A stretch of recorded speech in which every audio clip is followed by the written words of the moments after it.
My name is Elena. I am 35 years old, a teacher, and I've been married to John for 6 years. From the outside, our marriage seems perfect. John is charming and attentive. He works in finance, often coming home late with stories about meetings and deadlines. Despite his busy schedule, he always makes time to ask me about my day or bring me flowers on special occasions. Despite his busy schedule, he always makes time to ask me about my day or bring me flowers on special occasions.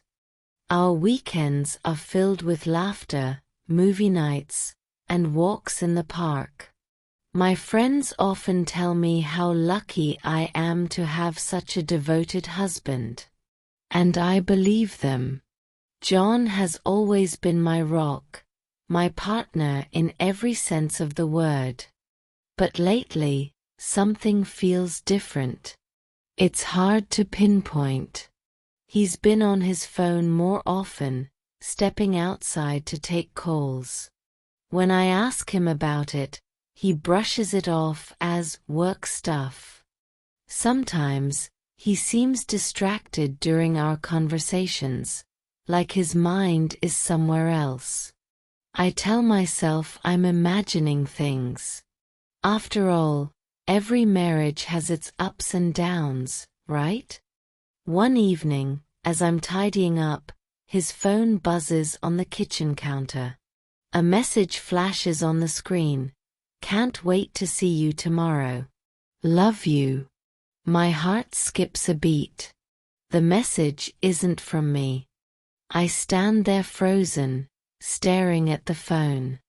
The message disappears as quickly as it appeared. Doubt creeps into my mind. I shake my head, trying to dismiss the thought.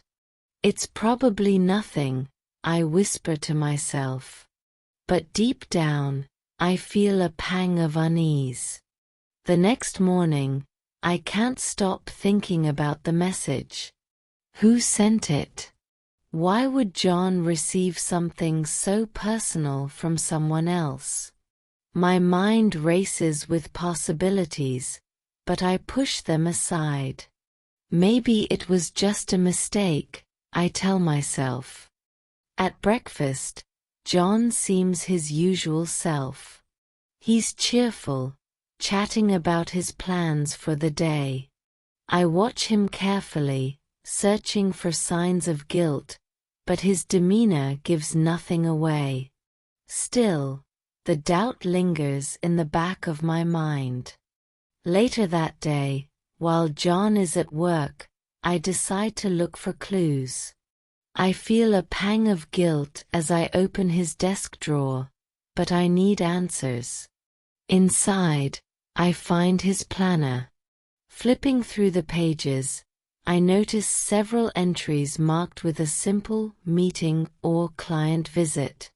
One date catches my eye. It's today, and it's marked with the initials SM.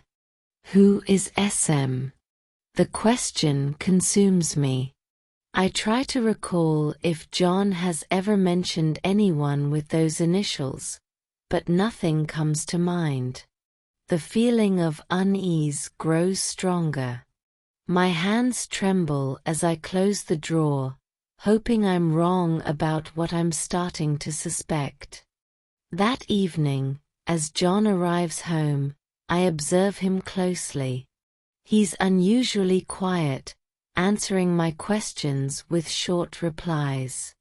When I ask about his day, he says it was uneventful. The unease in my chest tightens. Why isn't he telling me more? As we sit down for dinner, his phone buzzes again.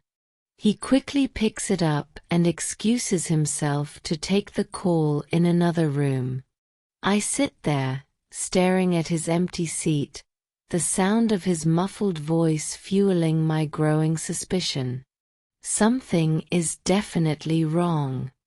The following weekend, I decide to confront my suspicions. John tells me he has a meeting in the afternoon. His explanation feels rehearsed, and his tone is unusually dismissive. Instead of staying home, I decide to follow him. I wait until he leaves and take my car, keeping a safe distance. My heart races as I see him turn into a quiet residential neighborhood. He parks in front of a modest house and walks up to the door. My stomach churns as I watch a woman answer and smile warmly at him. She pulls him inside, and the door closes behind them. I sit in the car frozen. The scene plays in my mind like a nightmare. Who is she? Why is John here? My hands shake as I struggle to process what I've just seen. I stay parked for a few more minutes, hoping he'll come out and offer some explanation, but he doesn't. Finally, I drive away, tears streaming down my face. Back home, I replay the moment in my mind over and over. The woman's smile, John's casual demeanor, the way he entered the house without hesitation. I feel betrayed, but I'm determined to find out the truth. That evening, John comes home as if nothing happened. He's cheerful, asking me about my day. His ability to act so normal makes my skin crawl. I want to confront him immediately, but I'm not ready. I need more information before I can face him. The following week, I gather the courage to confront John. My emotions are a storm inside me, oscillating between anger, sadness, and confusion. One evening, as we sit together in the living room, I take a deep breath and begin. John, we need to talk, I say, my voice trembling but firm. He looks at me, his expression calm but slightly guarded. What's on your mind? He asks, leaning back in his chair. I followed you last weekend, I say bluntly, watching as his face changes. The calm demeanor fades, replaced by a mix of surprise and unease. What are you talking about? He asks, his voice defensive. Don't lie to me, John, I reply, my voice cracking. I saw you. I saw you go to that house. I saw her. John sighs deeply, rubbing his temples. Elena, it's not what you think, he begins, but I cut him off. Then what is it? I demand. Who is she? Why are you lying to me? For a moment, he's silent, as if deciding how much to reveal. Her name is Sarah, he finally admits. She's someone I've been helping out. She's going through a tough time, and I didn't want to burden you with it. His explanation sounds rehearsed, almost too perfect. Helping her? I ask, incredulous. By spending time with her behind my back? By lying to me? It's complicated, he says, avoiding my gaze. My heart breaks as I realize he's still not telling me the whole truth. You've betrayed me, John, I say softly. Whatever this is, it's not right. I deserve better than lies.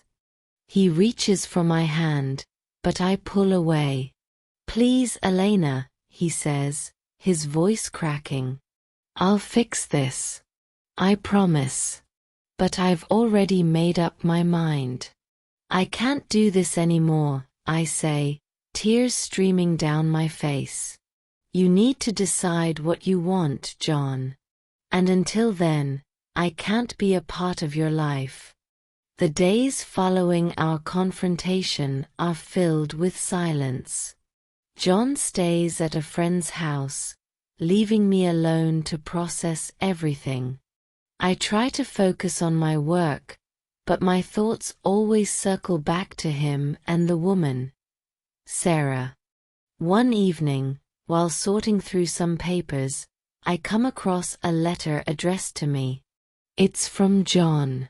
My hands tremble as I open it, unsure of what to expect.